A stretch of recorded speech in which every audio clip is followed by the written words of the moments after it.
ಕರ್ತನ ಪರಿಶುದ್ಧ ನಾಮಕ್ಕೆ ಸ್ತೋತ್ರವಾಗಲಿ. ಕರ್ತನ ಸನ್ನಿಧಾನದಲ್ಲಿ ಈ ಬೆಳಗಿನ ಜಾವದಲ್ಲಿ ನಾವೆಲ್ಲರೂ ಸೇರಿ ಬರುವುದಕ್ಕೆ ಕರ್ತನ ಕೊಟ್ಟಂತ ಕೃಪೆಗಾಗಿ ಹಲ್ಲೆಲೂಯಾ. ಕರ್ತನ ಒಳ್ಳೆಯವನಾಗಿದ್ದಾನೆ, ನಮ್ಮ ಜೀವಿತದಲ್ಲಿ ಒಳ್ಳೆದನ್ನೇ ಮಾಡುವ ದೇವರಾಗಿದ್ದಾನೆ. ಹಲ್ಲೆಲೂಯಾ. ನಾವು ಒಂದು ವಾಕ್ಯದ ವಿಚಾರವಾಗಿ ನಾವು ಧ್ಯಾನ ಮಾಡ್ತಾ ಇದ್ದೇವೆ. ಯಾವ್ದ ವಾಕ್ಯ? ಅಪೊಸ್ತಲರ ಕೃತ್ಯ 13ನೇ ಅಧ್ಯಾಯ 22ನೇ ವಚನ ಏನ್ ಹೇಳ್ತಾ ಇದೆ? ಆಮೇಲೆ ದೇವರು ಅವನನ್ನು ತೆಗೆದು ಹಾಕಿ ಅಂದ್ಕೊಂಡು ನಾವು ಧ್ಯಾನ ಮಾಡ್ತೇವೆ. ಯಾರನ್ನ ತೆಗೆದು ಹಾಕಿ? ಸೌಲನನ್ನ ತೆಗೆದು ಹಾಕಿದನು ಎಂದು ನಾವು ನೋಡ್ತಾ ಇದ್ದೀವಿ. ಏನಕ್ಕಾಗಿ ತೆಗೆದು ಹಾಕಿದನು ಅಂತ ಅಂದ್ಬಿಟ್ಟು ರೀಸನ್ ಏನಿದೆ? ಮೊದಲನೇ ಪೂರ್ವಕಾಲ ವೃತ್ತದ 10ನೇ ಅಧ್ಯಾಯ 13ರಿಂದ 14 ವಚನಗಳನ್ನು ನೋಡುವಾಗ, ಸೌಲನು ಯೆಹೋವನ ಮಾತನ್ನು ಕೇಳದೆ ಅದರ ಅವಿಧೇಯನಾದನು. ಎರಡನೇದಾಗಿ ವಿರೋಧವಾಗಿ ನಡೆದನು.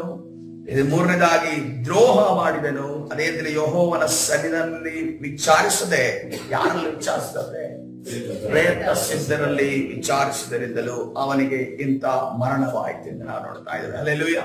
ಕರ್ತನ ಪರಿಶುದ್ಧ ನಾಮಕ್ಕೆ ಸ್ತೋತ್ರ. ಇವತ್ತಿನ ದಿವಸ ಪ್ರಾಮುಖ್ಯವಾದ ಒಂದು ಟಾಪಿಕ್ ಅಲ್ಲಿ ನಾವು ಧ್ಯಾನ ಮಾಡ್ಲಿಕ್ಕೆ ಹೋಗ್ತಾ ಇದ್ದೇವೆ. ಯಾಕಂದ್ರೆ ಅನೇಕ ವಿಶ್ವಾಸಿಗಳ ಮನೆಯಲ್ಲಿ, ಅನೇಕ ವಿಶ್ವಾಸಿಗಳ ಜೀವಿತದಲ್ಲಿ, ಅನೇಕ ಸೇವಕರುಗಳ ಜೀವಿತದಲ್ಲಿ ಕೂಡ ಈ ಒಂದು ಗೊಂದಲ ಏನಿದೆ ಅಂತಂದ್ರೆ, ಪ್ರೇತ ಸಿದ್ಧರ ಬಳಿ ವಿಚಾರಿಸೋದು.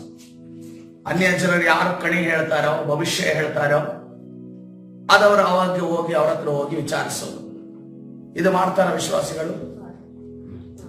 ಮಾಡಲ್ವ? ಮಾಡ್ತಾರೆ. ಮಾಡಿದ್ದ ಎಕ್ಸಾಂಪಲ್ಗಳಿದ್ದಾರೆ. ಅದನ್ನ ನಂಬ್ಕೊಂಡು ಕೂತ್ಕೊಂಡು ನಾಳೆಗೋಸ್ಕರ ಕಾಯ್ತಾ ಇರೋರು ಇದ್ದಾರೆ.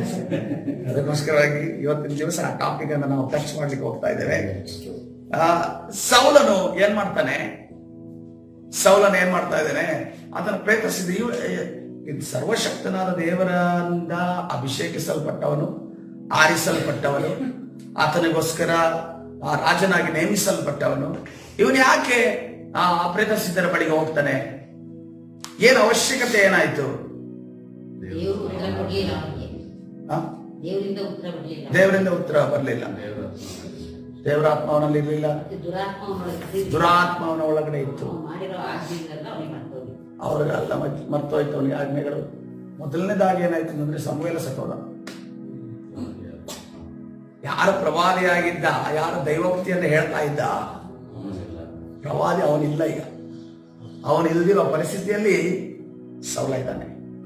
ಸೌಲನಿಗೆ ಇನ್ನೊಂದು ಗೊತ್ತಿತ್ತು, ಈ ಪ್ರವಾದಿ ಇಲ್ಲ ಅಂತಂದ್ರೂ ಬೇರೆ ಕಡೆಯಿಂದ ನಾನು ದೈವೋಕ್ತಿಯನ್ನು ಹೊಂದಿಕೊಳ್ಳಬಹುದು ಅಂತಂದಾಗ, ಒಂದು ಕನಸುಗಳ ಮುಖಾಂತರವಾಗಿ, ಎರಡನೇದಾಗಿ ಉರ್ವಿನ್ ತಮೀಮ್ ಅನ್ನುವಂತ ಯಾಜಕರಿಗೆ ಕೊಟ್ಟಂತ ಆ ಒಂದು ತಪ್ಪು ಯಾವುದು ಸರಿ ಯಾವುದು ಅನ್ನೋದನ್ನ ಕಂಡುಹಿಡಿಯುವಂತ ಸಾಧನ ದೇವರೇ ಕೊಟ್ಟಿದ್ದೀವಿ.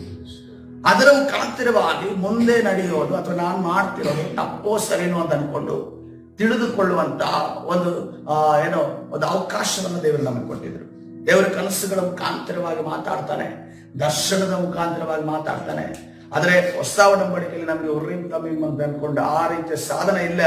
ಇನ್ನೂ ಹೆಚ್ಚಾಗಿ ಅಂದ್ರೆ ಇನ್ನೂ ಹೆಚ್ಚಾಗಿ ಆ ಒಂದು ಹಳೆ ಒಡಂಬಡಿಕೆಗಳಲ್ಲಿ ಇದ್ದಂತ ಯಾಜಕರುಕ್ಕಿಂತ ಇನ್ನೂ ಹೆಚ್ಚಾಗಿ ನಮ್ಮ ಜೊತೆ ಮಾತನಾಡುವ ಆತನು ಹೊಸ ಒಡಂಬಡಿಕೆಯಲ್ಲಿ ಕರ್ತನು ತಾನೇ ಮಾತನಾಡುವ ಆತನು.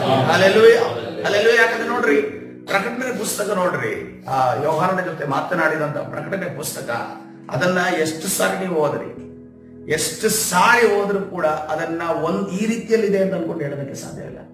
ಅದಷ್ಟು ಗ್ರಾಫಿಕಲ್, ಈಗಿರುವಂತಹ CG ಕಂಪ್ಯೂಟರ್ ಗ್ರಾಫಿಕ್ಸ್ ಆಗಿರ್ಬೋದು, AI ಆಗಿರ್ಬೋದು, ಎಲ್ಲಾ ಮಿಕ್ಸ್ಚರ್ ಆಗಿರುವಂತ ಆ ಒಂದು ಪ್ರಕಟಣೆ ಪುಸ್ತಕ 21 ಅಧ್ಯಾಯಗಳೇನಿದಾವೆ, ಎಲ್ಲವನ್ನ ಮಿಕ್ಸ್ ಮಾಡಿದ್ರೆ ಎಲ್ಲ ಹಾಲಿವುಡ್ ಬಾಲಿವುಡ್ ಎಲ್ಲ ಫಿಲ್ಮ್ಸ್ ಎಲ್ಲ ಇದಾವಲ್ಲ, ಅಷ್ಟೊಂದು ಗ್ರಾಫಿಕ್ಸ್ ಎಲ್ಲ ಹಾಕಿ ಮಾಡ್ತಾರಲ್ಲ, ಅದಕ್ಕಿಂತ ಹೆಚ್ಚಿನ ನನಗೊತ್ತಿಲ್ಲ ಯೋಹಾನನು ಯಾವ ರೀತಿ ಅಂದ್ರೆ ದೇವರ ಆತ್ಮನೇ ಆ ಶಕ್ತಿಯನ್ನು ಕೊಟ್ಟಿದ್ದಾರೆ ತಾನು ಅರ್ಥ ಮಾಡಿಕೊಳ್ಳೋದಕ್ಕೋಸ್ಕರವಾಗಿ.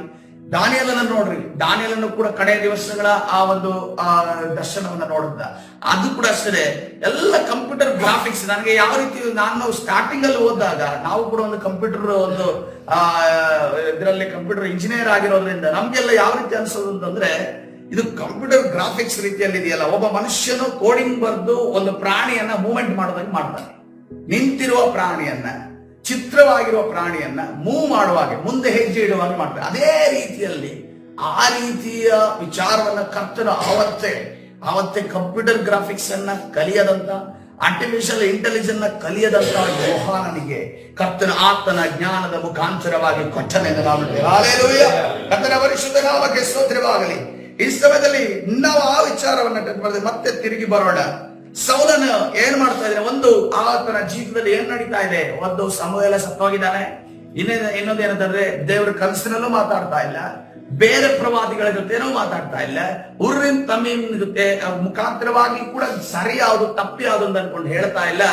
ಈಗ ಏನ್ ಬಂದಿದ್ದಾರೆ ಯುದ್ಧಕ್ಕೆ, ಮತ್ತೆ ಆತನ ಪರಮ ಶತ್ರು ಅಂದ್ರೆ ಆತನ ಜೀವಿತದಲ್ಲೆಲ್ಲ ಆತನನ್ನು ಹಿಂಬಾಲಿಸಿದವರು ಅಂತಂದ್ರೆ ಫಿಲಿಸ್ಟಿಯರು ಮತ್ತೆ ಬಂದು ಯುದ್ಧಕ್ಕೆ ನಿಂತಿದ್ದಾರೆ. ಯುದ್ಧಕ್ಕೆ ನಿಲ್ಲುವಾಗ ಈಗ ಅವನು ಈ ಇಸ್ರೇಲ್ನಲ್ಲಿ ಏನಂದ್ರೆ ದೇವರ ಹತ್ರ ವಿಚಾರಿಸದೆ, ದೇವರಿಗೆ ಯಜ್ಞವನ್ನು ಸಲ್ಲಿಸದೆ ಅವರು ಯುದ್ಧಕ್ಕೆ ಹೋಗೋದಿಲ್ಲ, ಯಾವುದೇ ವಿಚಾರವನ್ನ ಮುಟ್ಟೋದಿಲ್ಲ ಅನ್ನೋ ರೀತಿ.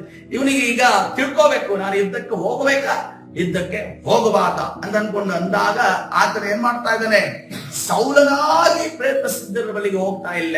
ಆತನ ಏನ್ ಮಾಡ್ತಾನೆ, ಮಾರು ವೇಷದಲ್ಲಿ ತನ್ನನ್ನು ತಾನು ಮಾರ್ಪಡಿಸಿಕೊಂಡು ಆತನು ಸೌಲನ ಎಲ್ಲಿ ಹೋಗ್ತಾ ಇದ್ದಾನೆ, ಈ ಪ್ರೇತಗಳಲ್ಲಿ ಕೇಳಿ ಕಣಿ ಹೇಳುವಂತ ಒಬ್ಬ ಸ್ತ್ರೀಯ ಬಳಿಗೆ ಹೋಗ್ತಾ ಇದ್ದಾನೆ. ಮೊದಲನೇ ಸಮುವೇಲ 28ನೇ ಅಧ್ಯಾಯ 8ನೇ ವಚನವನ್ನ ನೋಡುವಾಗ, ಮೊದಲನೇ ಸಮುವೇಲ 28ನೇ ಅಧ್ಯಾಯ 8ನೇ ವಚನವನ್ನು ನೋಡುವಾಗ, ಆಗ ಸೌಲನು ವಸ್ತ್ರಾದಿಗಳಿಂದ ತನ್ನನ್ನು ಮಾರ್ಪಡಿಸಿಕೊಂಡು ಇಬ್ಬರು ಸೇವಕರೊಡನೆ ಹೊರಟು ರಾತ್ರಿಯಲ್ಲಿ ಆಕೆಯ ಮನೆ ಸೇರಿ, ಆಕೆ ಅಂದ್ರೆ ಯಾರು, ಆ ಪ್ರೇತಸಿದರ ಬಳಿ ಕೇಳುವಂತ ಆ ಒಂದು ಸ್ತ್ರೀ, ಯಕ್ಷಿಣಿ ಅಂತ ಅನ್ಕೊಂಡು ನಾವು ನೋಡ್ತೇವೆ ಅಲ್ಲಿ ಇದು ಸತ್ಯವೇದ ಒಂದು ಹೆಡ್ಡಿಂಗ್ ಅಲ್ಲಿ, ದಯವಿಟ್ಟು ನನಗೋಸ್ಕರ ಸತ್ತವರಲ್ಲಿ ವಿಚಾರಿಸಿ ಕಣಿ ಹೇಳು, ನಾನು ಯಾವನ ಹೆಸರನ್ನು ಹೇಳುತ್ತೇನೋ ಅವನನ್ನು ಇಲ್ಲಿಗೆ ಬರಮಾಡುವುದು ಆಕೆಯನ್ನು ಬೇಡಿಕೊಂಡನು. ಹಲ್ಲೆಲೂಯಾ. ಕರ್ತನ ಪರಿಶುದ್ಧ ಯಾರ ಹೆಸರು ಹೇಳ್ತಾ ಇದೋ ಅವನ್ನ ನೀನು ಕರೆಸ್ಬೇಕು, ಮತ್ತೆ ಅವನ ಹತ್ರ ನೀನು ವಿಚಾರಗಳನ್ನ ಮಾತಾಡಬೇಕು, ನನಗೆ ತಿಳಿಸ್ಬೇಕು ಅನ್ನೋದನ್ನ ಹೇಳ್ತಾಳೆ.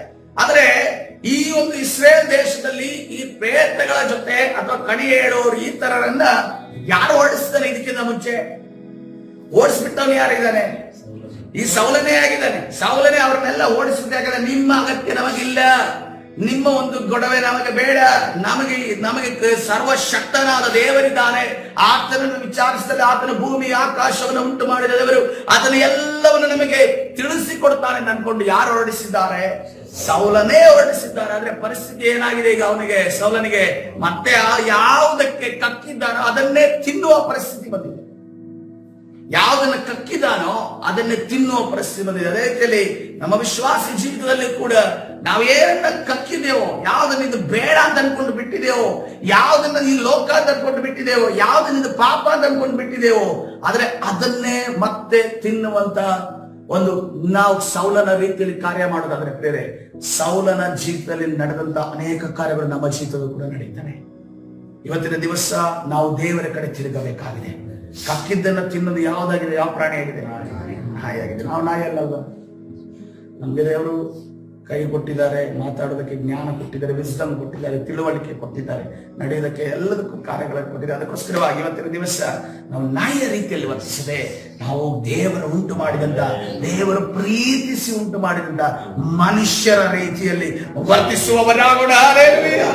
ಕರ್ತನ ಪರಿಶುದ್ಧ ನಾಮಕ್ಕೆ ಸ್ತೋತ್ರ. ಇವನಲ್ಲಿ ಬಂದು ಕೇಳ್ತಾ ಇದ್ದಾನೆ, ಇವಳಿಗೇನು ಭಯ ಅಂತಂದ್ರೆ, ಸೌಲ ನನ್ನ ಎಲ್ಲ ಓಡಿಸ್ಬಿಟ್ಟಿದ್ದಾನೆ, ಅವನಿಗೆ ಗೊತ್ತಾದ್ರೆ ನನ್ನನ್ನು ಅವನು ಬಿಡೋದಿಲ್ಲ ಅನ್ಕೊಂಡು ಹೇಳಿ ನಾನು ಭಯ ಪಡ್ತಾ ಇದ್ದಾಳೆ, ಅವಳು ಭಯಪ್ರಾಂತಳಾಗ್ತಾ ಇದ್ದಾಳೆ. ಎಲ್ಲಾದ್ರೂ ಗೊತ್ತಾಗ್ಬಿಟ್ರೆ ನನಗೆ ಸಮಸ್ಯೆ ಉಂಟಾಗುತ್ತೆ. ಯಾಕಂದ್ರೆ ಹಾಗಾದ್ರೆ ಇಲ್ಲಿ ಒಂದು ಕದ್ದು ಅಕ್ರಮವಾದ ಒಂದು ಬಿಸ್ನೆಸ್ ನಡೀತಾ ಇದೆ ಅಂತ ಅರ್ಥ. ಗೊತ್ತಿಲ್ಲದೆ ಒಂದು ಬಿಸ್ನೆಸ್ ನಡೀತಾ ಇದೆ. ಏನ್ ಬಿಸ್ನೆಸ್ ನಡೀತಾ ಇದೆ? ಪ್ರೇತಗಳ ಬಗ್ಗೆ ಕೇಳೋದು, ಆದ್ಮೇಲೆ ಇನ್ನೊಬ್ಬರಿಗೆ ಕಣಿ ಹೇಳೋದು ಅನ್ನುವಂತ ಬಿಸ್ನೆಸ್ ಒಂದು ತಪ್ಪಾದ ವಿಚಾರವಾಗಿ ನಡೀತಾ ಇದೆ.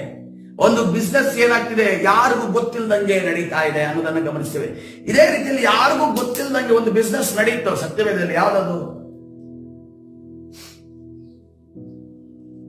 ಸತ್ಯವೇದದಲ್ಲಿ ಒಂದು ಬಿಸ್ನೆಸ್ ನಡೀತಾ ಇತ್ತು, ಅದು ಯಾರಿಗೂ ಗೊತ್ತಿರ್ಲಿಲ್ಲ, ಆ ಸೀಮೆಯವರಿಗೆ ಮಾತ್ರ ಗೊತ್ತಿತ್ತು. ಗೆರಸೇನದ ಸೀಮೆಯಲ್ಲಿ ಆ ಹಂದಿಗಳನ್ನ ಸಾಕುವಂತ ವಿಚಾರ ಅದು ಯಾರಿಗೂ ಗೊತ್ತಿಲ್ಲದೆ ಒಂದು ಅಕ್ರಮವಾಗಿ ನಡೆದಂತ ಒಂದು ಕ್ರಿಯೆ. ದೇವರು ಏನ್ ಮಾಡಿದ್ರು? ಅದನ್ನ ಅಲ್ಲಿಂದ ಹೊರಡಿಸಿದ್ರು. ಹಲ್ಲೆಲೂಯಾ. ಹಂದಿಗಳಲ್ಲಿ ಸಮಸ್ಯೆ ಇರಲಿಲ್ಲ, ಆದ್ರೆ ಹಂದಿಗಳನ್ನ ಸಾಕುವುದು ಇಸ್ರೇಲ್ ದೇಶದಲ್ಲಿ ಅಕ್ರಮವಾದದ್ದು. ಅದನ್ನ ಮಾಡಬಾರದಿತ್ತು. ಮಾಡಿದ್ದಕ್ಕಾಗಿ ಏನಾಯ್ತು? ಅವರ ಬಿಸ್ನೆಸ್ ಅನ್ನ ಸೈತನ್ನು ಕೂಡ ಕಣ್ಣಿಟ್ಟಿದ್ದ, ಇವನನ್ನ ನಾಶ ಮಾಡಿ. ಯಾಕಂದ್ರೆ ದೇವರ ಆಜ್ಞೆಯಲ್ಲಿ ಇವರು ನಡೀತಾ ಇಲ್ಲ. ಅದಕ್ಕೋಸ್ಕರವಾಗಿ ಇವ್ರೇನ್ ಮಾಡ್ತಾರೆ? ದೇವರು ಕೂಡ ಏನ್ ಮಾಡ್ತಾರೆ? ದೇವರಿಗೆ ಏನ್ ಕೇಳ್ದ ಸೈತಾನ? ಅವ್ರ ಮೇಲೆ ಪರ್ಮಿಷನ್ ಕೇಳಿದ, ಯಾಕೆಂದ್ರೆ ಅದಕ್ಕೆ ಅಕ್ರಮವಾದುದು, ಅದಕ್ಕೋಸ್ಕರ ಪರ್ಮಿಷನ್ ಕೇಳಿದ.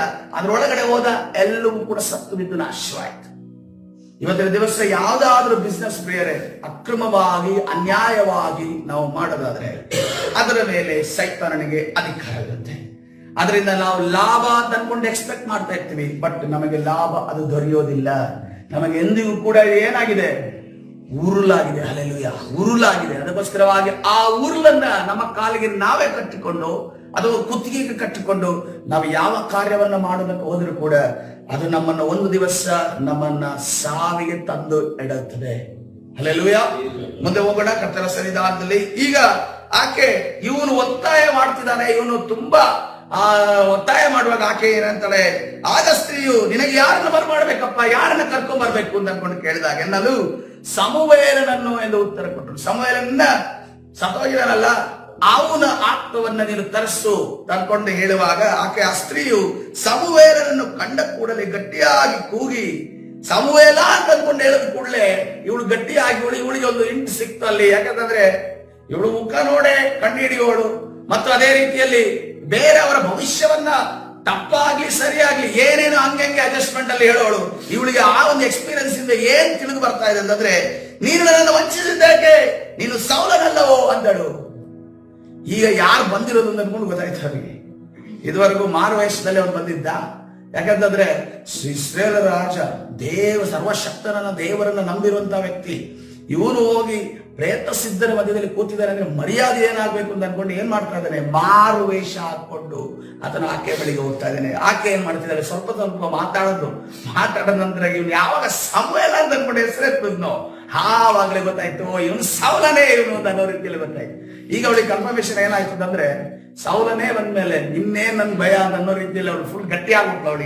ಅವಳೀಗ ಹೇಳ್ತಾ ಇದ್ರೆ, ಅರಸನು ಹೆದರಬೇಡ, ನಿನಗೇನು ಕಾಣಿಸುತ್ತದೆ ಎಂದು ಈಗ ಅರಸನೇ ಹೇಳ್ತಾ ಇದ್ದಾನೆ. ಸೌಲ ಹೇಳ್ತಾ ಇದ್ದಾನೆ, ಅವನಿಗೆ ಹೆದರಬೇಡ, ಇವನು ಎದುರ್ಕೊಂಡು ಬಂದವನೇ. ಮೊದಲದಾಗಿ ಯಾರು ಎದುರ್ಕೊಂಡು, ಫಿಲಿಸ್ತೀಯರಿಗೆ ಎದುರ್ಕೊಂಡು ಬಂದವನು ಸೌಲ ಬಂದಿದ್ದಾನೆ. ಅವಳಿಗೆ ಹೇಳ್ತಾ ಇದ್ದಾನೆ, ಹೆದರಬೇಡ ನೀನು, ನಿನಗೇನು ಕಾಣಿಸುತ್ತದೆ ಆಕೆಯನ್ನು ಕೇಳಲು ಭೂಮಿಯೊಳಗಿಂದ ಒಬ್ಬ ದೇವನು ಬರುತ್ತಿರುವುದನ್ನು ನೋಡುತ್ತೇನೆ ಉತ್ತರ ಕೊಟ್ಟಳು. ಹಲ್ಲೆಲೂಯಾ. ಕರ್ದಿರೋದು ಯಾರನ್ನ? ಸಮುವೇಲನನ್ನ ಆಕೆ ಕರೆದಿದ್ದಾನೆ. ಬರ್ತಾ ಇರೋದು ಯಾರು? ಒಬ್ಬ ದೇವ ಬರ್ತಾ ಇದ್ದಾನೆ. ಯಾವ ದೇವನೋ ಗೊತ್ತಿಲ್ಲ ನಮಗೆ, ಯಾವ ದೇವನೋ ಗೊತ್ತಿಲ್ಲ. ಆ ದೇವ ಬಂದು ಏನ್ ಹೇಳ್ತಾ ಇದ್ದಾನೆ, ನಾನೇ ಸಮುವೇಲ ಅಂತ ಅನ್ಕೊಂಡು ಹೇಳ್ತಾ ಇದ್ದಾನೆ. ಇಲ್ಲೊಂದು ಪ್ರಶ್ನೆ ಬರುತ್ತೆ, ನಮಗೂ ಕೂಡ ಪ್ರಶ್ನೆ ಇತ್ತು, ನನಗೂ ಕೂಡ ಪ್ರಶ್ನೆ ಇತ್ತು. ಒಂದು ಸೈತಾನನಿಂದ ನಡೆಸಲ್ಪಡುವಂತ ಈ ದುರಾತ್ಮಗಳಿಂದ ನಡೆಸಲ್ಪಡುವ ವ್ಯಕ್ತಿ ಒಂದು ಸತ್ತಂತ ಒಂದು ದೇವ ಮನುಷ್ಯನಾದ ವ್ಯಕ್ತಿಯನ್ನು ಎಬ್ಬಿಸಲು ಸಾಧ್ಯನಾ ಅನ್ನುವಂತ ಪ್ರಶ್ನೆ. ಇಲ್ಲಿ ನಾವು ವಾಕ್ಯವನ್ನ ನಾವು ಬಹಳ ಈಸಿಯಾಗಿ ಓದ್ಕೊಂಡು ಹೋಗಿದ್ದೀವಿ. ಇಲ್ಲಿ ಯಾವುದೇ ಕಾರಣಕ್ಕೆ ಏನ್ ಗೊತ್ತಾಗ್ತಾ ಇದೆ, ಸಮುವೇಲನನ್ನ ಎಬ್ಬಿಸಿ ಕರ್ಕೊಂಡು ಬಾ ಅಂತಂದ್ರೆ ಯಾರು ಬಂದಿದ್ದಾನೆ? ಯಾವನೋ ಒಬ್ಬ ದೇವ ಬಂದಿದ್ದಾನೆ. ಈ ಯಾವನೋ ಒಬ್ಬ ದೇವ ಬಂದು ಏನ್ ಹೇಳ್ತಾ ಇದ್ದಾನೆ, ನಾನೇ ಸಮುವೇಲ ಅಂತ ಹೇಳ್ತಾ ಇದ್ದಾನೆ. ನೋಡ್ರಿ, ಸೈತಾನ್ಗಳು ಬರ್ತವೆ ಕೆಲವರು ಬಾಡಿಯಲ್ಲಿ. ಅವ್ರು ಬಂದು ಹೇಳ್ತಾರೆ, ನಾನು ಅವ್ರ ಅಪ್ಪ, ಇವ್ರ ತಮ್ಮ, ಇವ್ರ ಅಣ್ಣ, ಇವ್ರ ದೊಡ್ಡಮ್ಮ, ಚಿಕ್ಕಮ್ಮ, ಅವ್ರ ಮಗ, ಇವ್ರ ಮಗ. ಯಾವುದೇ ಕಾರಣಕ್ಕೂ ಸೈತಾನ ಬಂದು ನಾನ್ ಸೈತಾನ ಅಂತ ಅನ್ಕೊಂಡು ಎಂದೂ ಹೇಳೋದಿಲ್ಲ. ಅವ್ರ ಏನಂತ ಹೇಳ್ತಾರೆ, ಹತ್ತಿರ ಸಂಬಂಧಿಗಳನ್ನ ಹೇಳ್ತಾರೆ. ಯಾಕಂದ್ರೆ ನೀನು ಅವನ ಮಾತನ್ನ ನಂಬೇಕಲ್ಲ. ಅವಾಗ ಕೇಳ್ತಾನೆ, ನನ್ಗೆ ಊಟ ಕೊಡು ಅಂತ ಅಂತಾನೆ. ಯಾರೋ ಒಬ್ಬ ವ್ಯಕ್ತಿ ಇದ್ರು, ಅವರು ಸೈತಾನ್ ಬಂದು ಅವ್ರ ಬಾಯಲ್ಲಿ ಊಟ ಕೊಡು ಒಂದು ವ್ಯಕ್ತಿಯ ಹೆಸರನ್ನ ಹೇಳಿ ಕೇಳ್ತಾ ಇತ್ತು. ಅವ್ರ ಎಕ್ಸ್ಪೆಕ್ಟೇಷನ್ ಏನಂತಂದ್ರೆ, ಅದಕ್ಕೆ ಬಡಿಸ್ಬೇಕು ಅಂತ ಎಕ್ಸ್ಪೆಕ್ಟೇಷನ್ ಅವ್ರ ಫ್ಯಾಮಿಲಿ ಅವ್ರದ್ದು. ಅದಕ್ಕೆ ಬಡಿಸ್ಬೇಕು ಅಂತ ಅಂದ್ರೆ, ಬಡಿಸಿದ್ರೆ ಅರ್ಥ ಏನು, ಫಾಸ್ಟ್ ಹೋಗಿ ಬಡಿಸಿದ್ರೆ ಹೆಂಗಿರುತ್ತೆ. ಅದನ್ನ ಇಲ್ಲಿ ಮಾತ್ರ ಅಲ್ಲ, ಇನ್ನೊಬ್ರು ಸೇವಕರ ಹತ್ರ ಹೋಗಿ ಹೇಳದ್ರಂತೆ. ಹಂಗಂತೇಳಿ ಅವ್ರು ಹೇಳದಂತೆ ಫಾಸ್ಟ್, ಹಂಗಂತೇಳಿ ಏನ್ರಿ ತಿಥಿ ಊಟ ಮಾಡ್ಬೇಕಂದ್ರಿ ನಿಮ್ಗೆ ಅಂತ ಅನ್ಕೊಂಡು ಕೇಳದಂತೆ ಫಾಸ್ಟ್. ಇಂತಹ ಜನಗಳು ಇದ್ದಾರೆ. ನೋಡ್ರಿ, ಸೈತಾನ ಬಾಯಲ್ಲಿ ಅವನು ನಾನು ಇವನು ಅಂತ ಅನ್ಕೊಂಡು ಹೇಳುವಾಗ ಯಾವುದೇ ಕಾರಣಕ್ಕೂ ಆ ಸೈತಾನ ಮಾತನ್ನ ನಾವು ನಂಬಕ್ಕಾಗಲ್ಲ. ನಂಬಿದ್ರಿ ಕೆಟ್ಟರೆ ಇವನ್ ರೀತಿಯಲ್ಲಿ ನೋಡಿ, ದೇವ ಅಂತ ಅನ್ಕೊಂಡು ಬರ್ತಾ ಇದ್ದಾನೆ, ಇವನು ಸಮುವೇಲ ಅಂತ ನಂಬ್ತಾನೆ ಸೌಲ. ಆಗ ನಾನು ಕೇಳ್ತಾ ಇದ್ದಾನೆ, ಅವನು ತಿರುಗಿ ಅವನ ರೂಪ ಹೇಗಿದೆ, ಮತ್ತೆ ಹೇಗಿದೆಯಪ್ಪ ಅವನ ರೂಪ ಅಂತ ಅನ್ಕೊಂಡು ಕೇಳಿದಾಗ ಆಕೆಯು ಇಲ್ಲಿ ಗಮನಿಸಬೇಕು, ಸೌಲ ನೋಡ್ತಾ ಇಲ್ಲ. ಸಂಪೂರ್ಣವಾಗಿ ಸಮುವೇಲನನ್ನ ಹತ್ತಿರದಿಂದ ನೋಡದಂತ ಸೌಲ ನೋಡ್ತಾ ಇಲ್ಲ. ಯಾರು ನೋಡ್ತಾ ಇದ್ದಾಳೆ? ಯಕ್ಷಿಣಿ ನೋಡ್ತಾ ಇದ್ದಾಳೆ. ಯಕ್ಷಿಣಿಗೆ ಸಮುವೇಲನ ಪರಿಚಯ ಇತ್ತೋ ಇಲ್ಲವೋ ಒಂದು ಗೊತ್ತಿಲ್ಲ. ಆದ್ರೆ ಆಕೆನೂ ಹೇಳ್ತಾ ಇದ್ದಾಳೆ ಏನಂತಂದ್ರೆ, ಆಕೆ ಒಂದು ವೇಳೆ ಸತ್ಯ ಹೇಳುವವಳು ಆಗಿದ್ರೆ ಆಕೆಗೆ ಆ ಸಮುವೇಲನ ಬಗ್ಗೆ ಸಂಪೂರ್ಣ ಗೊತ್ತಿದ್ರೆ ಇದು ಸಮುವೇಲ ಅಲ್ಲ ಅಂತ ಅನ್ಕೊಂಡು ಹೇಳ್ತಾ ಇದ್ರು. ಆದ್ರೆ ಏನ್ ಹೇಳ್ತಾ ಇದ್ದಾರೆ, ನಿಲುವಂಗಿಯನ್ನು ತೊಟ್ಟುಕೊಂಡ ಒಬ್ಬ ಮುದುಕನು ಬರುತ್ತಾನೆ ಎಂದು ಹೇಳಿದಳು. ಒಂದು ಬಟ್ಟೆಯನ್ನ ಹಾಕಿಕೊಂಡಂತ ಒಬ್ಬ ಮುದುಕನು ಬರ್ತಿದ್ದಾನೆ. ಆವಾಗ ಇವ್ರು ಸೌಲನ ಹೇಳ್ತಾನೆ, ನೋಡಿ ಕನ್ಫರ್ಮ್ ಇವನು ಸಮುವೇಲನೇ ಇರ್ಬೇಕು ಅಂತ ಅನ್ಕೊಂಡು ಹೇಳ್ತಾನೆ. ಇದೇ ರೀತಿಯಲ್ಲಿ ನಾವು ಕೂಡ ಅವ್ರ ಅಪ್ಪ ಅಮ್ಮ ಅಂತ ಅನ್ಕೊಂಡು ಬಂದವು ಇವ್ರ ಅಪ್ಪನ. ಯಾಕಂದ್ರೆ ಕೆಲವು ವಿಚಾರಗಳು ಮಾತ್ರವೇ ನೋಡ್ರಿ, ಯಾವ ಒಂದು ದುರಾತ್ಮವು ಮಾತನಾಡುತ್ತೋ ಅದು ಕೆಲವು ವಿಚಾರಗಳನ್ನ ಅದರ ಬಲಹೀನತೆ, ನಿಮ್ಮ ತಂದೆಯ ಮೇಲೆ ಆಗಿರ್ಬೋದು, ತಾಯಿಯ ಮೇಲೆ, ತಾಯಿ ಈ ಲೋಕದಲ್ಲಿ ಇದ್ದಂತ ಸಂದರ್ಭದಲ್ಲಿ, ತಂದೆ ಈ ಲೋಕದಲ್ಲಿ ಇದ್ದಂತ ಸಂದರ್ಭದಲ್ಲಿ ಒಂದು ಬಲಹೀನತೆ ಅವರಿಗಿರುತ್ತೆ. ಆ ಬಲಹೀನತೆ ಮುಖಾಂತರ ಅವರ ಶರೀರದಲ್ಲಿ ಅದು ಜೀವ ಇರುವ ತನಕ ಅದು ಗೂಡಾಗಿ ಇಟ್ಕೊಂಡಿರುತ್ತೆ ಅಥವಾ ಜೀವನ ಮಾಡ್ತಾ ಇರುತ್ತೆ. ಆವಾಗ ಏನಾಗುತ್ತೆ, ಸತ್ತ ನಂತರ ಅವುಗಳಿಗೆ ಜಾಗ ಇರೋದಿಲ್ಲ. ಆ ಬಲಹೀನತೆಯ ವಿಚಾರಗಳನ್ನ ತಂದು ಆ ಇನ್ನೊಬ್ಬ ವ್ಯಕ್ತಿ ಒಳಗಡೆ ಬಂದಾಗ ಅದು ಹೇಳುವುದಕ್ಕೆ ಪ್ರಾರಂಭ ಆಗುತ್ತೆ. ಆವಾಗ ನಾವೇನಿಸುತ್ತೇವೆ, ಹೌದಲ್ವಾ ನಮ್ಮ ಅಪ್ಪನಿಗೆ ಹಂಗೆ ಇತ್ತು, ಅಪ್ಪ ಹಂಗೇ ಮಾಡೋರು ಹಿಂಗೇ ಮಾಡೋರು ಅಂತ ಅನ್ಕೊಂಡು ನಾವು ಆಲೋಚನೆ ಮಾಡ್ತಾ ಇದ್ದೇವೆ. ಆದ್ರೆ ಒಂದನ್ನು ನಾವು ತಿಳಿದುಕೊಳ್ಳಬೇಕು, ಯಾವುದೇ ಕಾರಣಕ್ಕೂ ಇಂಥ ಒಂದು ಮಾತುಗಳನ್ನ, ಸೈತಾನನ ಬಾಯಿಯಿಂದ ಬರುವ ಇಂತಹ ಮಾತುಗಳನ್ನ ನಾವು ನಂಬೋದಕ್ಕೆ ಹೋಗಲೇಬಾರದು. ಹಲ್ಲೆಲೂಯಾ. ನಾವು ನಂಬುದ್ವಿ, ಒಂದು ಸಾರಿ ಸೈತಾನನಿಗೆ ನಂಬೋದಕ್ಕೆ ಕಂಟ್ರೋಲ್ ಸಿಕ್ತು ಅಂದ್ರೆ ನಾನು ಇನ್ನೂ ಕೆಲವು ವಿಚಾರಗಳನ್ನ ಹೇಳ್ತಾನೆ. ನಿಮ್ಮನ್ನ ಮಾತಿನಲ್ಲಿ ನೋಡ್ರಿ, ಅಲ್ಲಿ ಸರ್ಪವು ಅವಳ ಜೊತೆ ಮಾತಾಡಿದಾಗ ಫಸ್ಟ್ ಮಾತುಗಳನ್ನ ಬಹಳ ಸ್ಮೂತ್ ಆಗಿ ಅವನು ಮಾತಾಡ್ತಾನೆ. ಮಾತಾಡಿ ನಂತರ ಅವನು ಮ್ಯಾಟ್ರಿಗೆ ಬರ್ತಾನೆ. ನೀವು ಯಾವುದೇ ಮರದ ಹಣ್ಣನ್ನು ತಿನ್ನಬಾರದನ್ನು ದೇವರು ಹೇಳಿದ್ದಾರ? ಅನ್ನದನ್ನ ಹೇಳುವಾಗ ಏನ್ ಹೇಳ್ತಾಳೆ ಅವಳು, ಹೌದು ಯಾವ್ದು ಮರದನ್ನು ತಿನ್ನಬಾರ್ದು, ಮುಟ್ಲು ಕುಡ್ದು ಅಂತ ಅನ್ಕೊಂಡು ಸೇರಿಸ್ಬಿಟ್ಟು ಹೇಳು. ನೆಕ್ಸ್ಟ್ ಕ್ವಶನ್ ಹೇಳಿದ್ರೆ, ನೀವು ಇದನ್ನು ತಿಂದ್ರೆ ನೀವು ದೇವರಂಗ ಹಾಕ್ತೀರಿ ಅಂತ ಅನ್ಕೊಂಡೆ. ಇಲ್ಲಿ ಫಸ್ಟ್ ಮಾತಲ್ಲಿ ಯಾವಾಗ ಸೈತಾನನಿಗೆ ಅವಳು ಬಲಿ ಆದದರ ನಿಮಿತ್ತವಾಗಿ ಏನಾಯ್ತು, ನೆಕ್ಸ್ಟ್ ಮಾತನ್ನ ಅವನು ಏನ್ ಮಾಡ್ದ, ಆ ಸುಳ್ಳನ್ನ ಅವಳ ಮನಸ್ಸಲ್ಲಿ ತುಂಬುದ. ಅವಳಿಗೆ ಏನಾಯ್ತು, ಆ ಪ್ರೇರೇಪಣೆ ಆಯ್ತು, ಆ ಹಣ್ಣನ್ನು ತಿನ್ಬೇಕು ಅಂತ ಆಕೈತಿ. ಅದೇ ರೀತಿಯಲ್ಲಿ ಸೈತಾನನು ಕೂಡ ನಾನಿವನು ಹಿಂಗಾಯ್ತು ಹಂಗಾಯ್ತು ಅಂತ ಅನ್ಕೊಂಡು ಹೇಳ್ತಾನೆ ಇರುತ್ತೆ. ಆವಾಗ ಬಹಳ ಎಚ್ಚರದಿಂದ ಇರಬೇಕು. ಅದನ್ನ ಎಲ್ಲವನ್ನ ನಾವು ದೇವರ ವಾಕ್ಯದ ಜೊತೆ ತಾಳೆ ಹಾಕಿ ನಾವು ಅದನ್ನ ನೋಡ್ಬೇಕು. ಹಲ್ಲೆಲೂಯಾ. ಮುಂದೆ ನೋಡೋಣ, ಸೌಲನು ಹೇಳ್ತಾ ಇದ್ದಾನೆ. ಈಗ ಸೌಲನು ಏನ್ ಹೇಳ್ತಾ ಇದ್ದಾನೆ, ಇವನೇ ಸಮೂವೇಲನ ಅನ್ಕೊಂಡು ಹೇಳ್ತಾ ಇದ್ದಾನೆ. ಅವನಿಗೆ ಆ ಪ್ರೇತಕ್ಕೆ ಇವನೇನ್ ಮಾಡ್ತಾ ಇದ್ದಾನೆ, ನೆಲದ ಮಟ್ಟಿಗೂ ಬೊಗ್ಗಿ ನಮಸ್ಕರಿಸ್ತಾ ಇದ್ದಾನೆ. ಇಲ್ಲಿ ಏನಾಗುತ್ತೆ ಅಂತಂದ್ರೆ, ಇದು ಸೌಲನ ಕೊಡ, ಈ ಪಾಪದ ಕೊಡ ತುಂಬ್ತು ಅಂತ ಹೇಳ್ತಾರೆ ನೋಡಿ, ಇದು ತುಂಬಾ ಇದೆ, ಇನ್ನು ತುಂಬಿಲ್ಲ, ಇನ್ನು ತುಂಬದ್ ಬಾಕಿ ಇದೆ. ಇದು ಇನ್ಸಿಡೆಂಟ್ ತುಂಬುತ್ತೆ. ಆಗ ಸಮುವೇಲನು ಸೌಲನನ್ನು, ನೀನು ನನ್ನ ವಿಶ್ರಾಂತಿಯನ್ನು ಕೆಡಿಸಿದ್ದೇಕೆ? ಇಲ್ಲಿ ಹೇಳ್ತಾ ಇದೆ ಸಮುವೇಲನ ಸೌಲನನ್ನು. ಆದ್ರೆ ಮಾತಾಡ್ತಿರೋದು ಯಾರು? ದೇವನೇ ಮಾತಾಡ್ತಿ. ಯಾವ ದೇವ ನಮ್ಗೆ ಗೊತ್ತಿಲ್ಲ. ಆ ದೇವನೇ ಮಾತಾಡ್ತಿದ್ದೆ. ಏನಂತಾರೆ, ನೀನು ನನ್ನ ವಿಶ್ರಾಂತಿಯನ್ನು ಕೆಡಿಸಿದ್ದೇಕೆ? ನನ್ನನ್ನು ಇಲ್ಲಿಗೆ ಯಾಕೆ ಬರಮಾಡಿದಿ ಎಂದು ಕೇಳಿದನು. ಅದಕ್ಕೆ ಸೌಲನು, ನಾನು ಬಲು ಇಕ್ಕಟ್ಟಿನಲ್ಲಿದ್ದೇನೆ, ಫಿಲಿಷ್ಟಿಯರು ನನಗೆ ವಿರೋಧವಾಗಿ ಯುದ್ಧಕ್ಕೆ ಬಂದಿದ್ದಾರೆ, ದೇವರು ನನ್ನನ್ನು ಬಿಟ್ಟು ದೂರ ಹೋಗಿದ್ದಾನೆ, ಆತನು ನನಗೆ ಪ್ರವಾದಿಗಳಿಂದಾಗಲಿ ಕನಸುಗಳಿಂದಾಗಲಿ ಉತ್ತರ ಕೊಡ ಲೊಲ್ಲನು. ಆದುದರಿಂದ ನಾನು ಮಾಡಬೇಕಾದದನ್ನು ನೀನು ತಿಳಿಸುವಿ ಎಂದು ನಿನ್ನನ್ನು ಇಲ್ಲಿಗೆ ಬರಮಾಡಿದೆನು ಅನ್ನನು. ಯಾರತ್ರ ನಾನು ಕೇಳಿ ಏನು ಕಾರ್ಯ ಮಾಡ್ತೀನಿ ಅಂತ ಹೇಳ್ತಾ ಇದ್ದಾನೆ? ಒಂದು ದುರಾತ್ಮರ ಹತ್ರ ಕೇಳಿ ನಾನು ಕೆಲಸವನ್ನ ಮಾಡ್ತೀನಿ, ನೀನು ಹೇಳು ಅಂತ ಅನ್ಕೊಂಡು ಹೇಳ್ತಾ ಇದ್ದೇನೆ. ಯಾಕಂದ್ರೆ ರೀಸೆಂಟ್ಲಿ ಒಂದು ಘಟನೆ ನಡೆಯುತ್ತೆ. ಏನಂತಂದ್ರೆ, ಒಬ್ಬರ ಫ್ಯಾಮಿಲಿ ಬಗ್ಗೆ ಏನೋ ವಿಚಾರನ ಬಂದು ಯಾವುದೋ ಒಂದು ಸೀಕ್ರೆಟ್ ಆಗಿರಂತ ಅಲ್ಲ, ಯಾರ್ದೋ ಒಬ್ಬರದ್ದು ಭವಿಷ್ಯ, ಯಾರೋ ಒಬ್ಬರು ಸೈತಾನಿಗೆ ಸಂಬಂಧಪಟ್ಟಂತ ಈ ಮನೆಗೆ ಹೋಗ್ತಾರಲ್ಲ, ಆ ವ್ಯಕ್ತಿ ಬಂದು ಏನೋ ಹೇಳಿದಾರಂತೆ. ಈ ಮನೆಯವರು ಏನ್ ಮಾಡಿದ್ದಾರೆ, ಅದನ್ನ ನಂಬ್ಕೊಂಡು ಕೂತಿದ್ದಾರೆ. ಹಾಗಾದ್ರೆ ನೋಡ್ರಿ, ವಿಶ್ವಾಸಿ ಜೀವಿತ ಅಂದ್ರೆ ಯಾವ ರೀತಿ ಇದೆ, ನಂಬಿಕೆ ಅಂದ್ರೆ ಯಾವ ರೀತಿ ಇದೆ. ಕೆಲವು ಸರಿ ನೀವು ಗಮನಿಸಬಹುದು, ಕೆಲವರು ಅವ್ರು ಕೇಳಕ್ ಹೋಗೋದಿಲ್ಲ, ಅವರ ಫ್ಯಾಮಿಲಿ ಅವ್ರು ಕೇಳಕ್ ಹೋಗ್ತಾರೆ. ಆವಾಗ ನಮ್ಮ ವಿಚಾರನ ಕೇಳಿ ಅನ್ಕೊಂಡು ಇವ್ರು ಹೇಳಿ ಕಳಿಸ್ತಾರೋ ಏನ್ ನಡೀತಿರೋ ನನಗೆ ಗೊತ್ತಿಲ್ಲ. ಬಟ್ ಅವ್ರು ಬಂದು ಸೈತಾನ್ ಜೊತೆ ಬರ್ತಾರಲ್ಲ, ಬಂದಾಗ ಅವ್ರು ಹೇಳ್ತಾರೆ ಏನಂತಂದ್ರೆ, ಹಿಂಗಿಂಗ್ ಆಗಿತ್ತಂತೆ, ಮಾಟ ಮಾಡಿಸಿದ್ರಂತೆ, ಅವ್ರು ಯಾವ್ದಾದ್ರು ಒಂದು ಹೋಗಿ ಕೇಳಿದ್ರಂತೆ, ಅದು ಮಾಟ ಮಾಡಿಸಿದ್ರಂತೆ ಅಂತ ಅನ್ಕೊಂಡು ಹೇಳ್ತಾರೆ. ಅದನ್ನ ನಾವು ನಂಬಕ್ಕಾಗುತ್ತೆ? ಮಾಟ ಮಾಡಿಸಿನೇ ಇರಬಹುದು, ಹಾಗೇನೇ ಇರ್ಬೋದು. ಆದರೂ ಕೂಡ ನಾವು ಅದನ್ನು ನಂಬಕ್ಕಾಗಲ್ಲ ಪ್ರಿಯರೇ. ನಾವು ಅದನ್ನು ನಂಬುದಾದ್ರೆ ಸೈತಾನನು ನಮ್ಮ ಒಳಗಡೆ ಪ್ರವೇಶವಾದ ಅಂತ ಲೆಕ್ಕ. ನಮ್ಮ ಒಳಗಡೆ ಪ್ರವೇಶವಾದ ಸೈತಾನನಿಗೆ ನೋಡ್ರಿ, ಕೆಲವು ಘಟನೆಗಳು ನಮಗೆ ಗೊತ್ತಿರುತ್ತೆ ಅವನಿಗೆ. ಯಾಕೆಂದ್ರೆ ಅವನು ಕೂಡ ಆತ್ಮನಾಗಿದ್ದಾನೆ, ಅವನು ಕೂಡ ತಿರುಗಾಡ್ತಾನೆ ತುಂಬಾ ಕಡೆ. ಅವರು ಕೂಡ ಎಲ್ಲಾ ವಿಚಾರದಲ್ಲಿ ಪ್ರತಿಯೊಬ್ಬರ ಹಿಂದೆ ಆತನು ತಿರುಗಾಡ್ತಾ ಇರ್ತಾನೆ. ಎಲ್ಲ ವಿಚಾರಗಳನ್ನ ನಮ್ಗೇನ್ ಅನ್ಸುತ್ತೆ ಅಂದ್ರೆ ಅಲ್ಲಿ ಹಂಗೆ ಹೇಳದ್ರಂತೆ, ಅದು ಆಗಿರ್ಬೋದು ಏನೋ ಅನ್ನೋ ರೀತಿಯಲ್ಲಿ ನಾವು ರಿಸೀವ್ ಮಾಡ್ಕೊಳ್ತೀವಿ.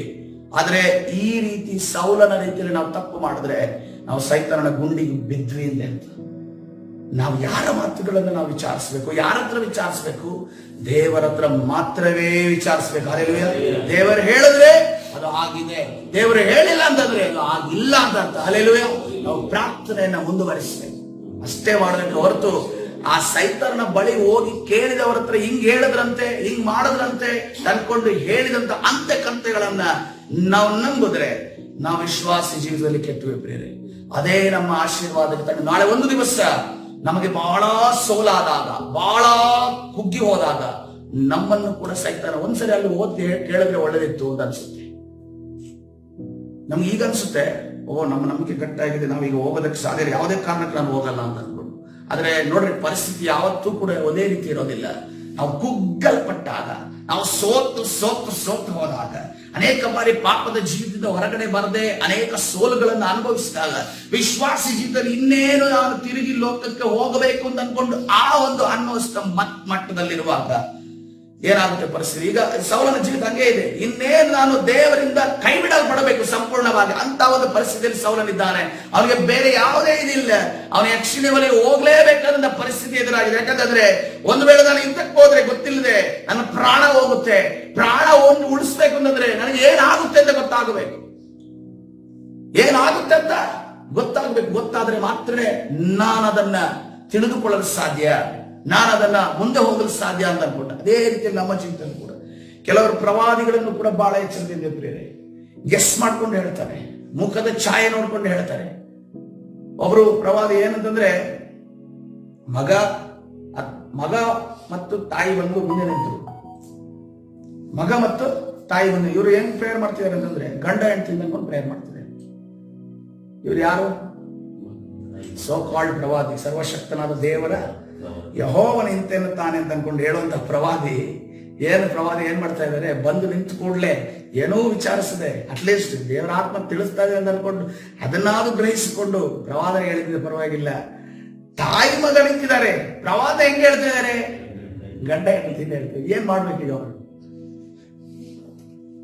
ಏನ್ ಮಾಡ್ಬೇಕು? ಇಂಥ ಪ್ರವಾದಿಗಳಿದ್ದಾರೆ. ಅದಕ್ಕೋಸ್ಕರವಾಗಿ ಮುಂದಿನ ವಿಚಾರಗಳನ್ನ ತಿಳ್ಕೊಳ್ಬೇಕು ಅಂತ ಅನ್ನೋದು ಕ್ಯೂರಿಯಾಸಿಟಿ ಇದೆ ನೋಡಿ. ಇಡೀ ಲೋಕ ಅದರಿಂದ ಇದೆ, ಇಡೀ ಲೋಕ ಅದರಿಂದ ಇದೆ. ಮುಂದಿನ ವಿಚಾರ ತಿಳ್ಕೊಬೇಕು. ನಾಳೆ ಏನಾಗಬೇಕು ತಿಳ್ಕೊಬೇಕು, ನೆಕ್ಸ್ಟ್ ಮಂತ್ ಏನಾಗಬೇಕು ತಿಳ್ಕೊಬೇಕು, ಈ ಮುಂದಿನ ವರ್ಷ ಏನಾಗಬೇಕು ಒಂದು ವೇಳೆ ತಿಳಿಸೋದು ಆಗಿದ್ರೆ ಕರ್ತನು ಕನ್ಫರ್ಮ್ ಆಗಿ ಅದನ್ನ ತಿಳಿಸುವ ಆತನು ಮತ್ತು ಯಾವುದೇ ಪ್ರವಾದಿಯಾಗಿ ನಡೆದ ನಂತರನೇ ನಾವು ನಂಬಬೇಕು. ನಡೆದ ನಂತರನೇ ನಂಬಬೇಕು. ನೋಡ್ರಿ, ನನ್ನ ಜೀವಿತದಲ್ಲೂ ಕೂಡ ನಾನು ಸ್ಟಾರ್ಟಿಂಗ್ ಅಲ್ಲಿ ಮಿನಿಸ್ಟ್ರಿಯಲ್ಲಿ ಬರೋದು ಕಾಲೇಜಿನ ಮುಂಚೆ ನನಗೊಂದು ಪ್ರವಾದನೆ ಬಂತು. ಏನಂತಂದ್ರೆ, ನಿನ್ನನ್ನು ಎಲ್ಲರೂ ಕಟ್ಟಾಕ್ತಾರೆ, ನೀನು ಆ ಎಲ್ಲ ಬಂಧನಗಳನ್ನು ಹೊರಗಡೆ ಬರ್ತೀಯ ಅಂತ ಅನ್ಕೊಂಡು ಹೇಳಿದ್ರು. ಎರಡನೇದಾಗಿ ಹೇಳಿದ್ರು, ನೀನು ಸೇವಕನಾಗ್ತೀಯ ಅಂತ ಅನ್ಕೊಂಡು ಹೇಳಿದ್ರು. ಇಷ್ಟು ಹೇಳಿದ್ರು ಅಂತ ಅನ್ಕೊಂಡು ನಾನು ನೆಕ್ಸ್ಟ್ ಡೇ ಹೋಗಿ ಯಾವುದೋ ಬೈಬಲ್ ಕಾಲೇಜ್ ಸೇರಿಲ್ಲ. ಯಾವುದೋ ಬೈಬಲ್ ಕಾಲೇಜ್ ಸುಮಾರಿದ್ದು, ಕೇರಳಕ್ಕೆ ಹೋಗೋದಿತ್ತು ನಾನು ಮಂಗಳೂರಿಂದ. ಯಾವುದೋ ಬೈಬಲ್ ಕಾಲೇಜ್ ಸೇರಿಲ್ಲ. ಅದು ನೆರವೇರುವ ತನಕ ನಾನು ಕಾದೆ, ನೆರವೇರುವ ತನಕ ಕಾದೆ. ಒಂದು ವೇಳೆ ನೆರವೇರಿದ್ರೆ ಆ ಪ್ರವಾದಿ ಸತ್ಯ ಪ್ರವಾದಿ.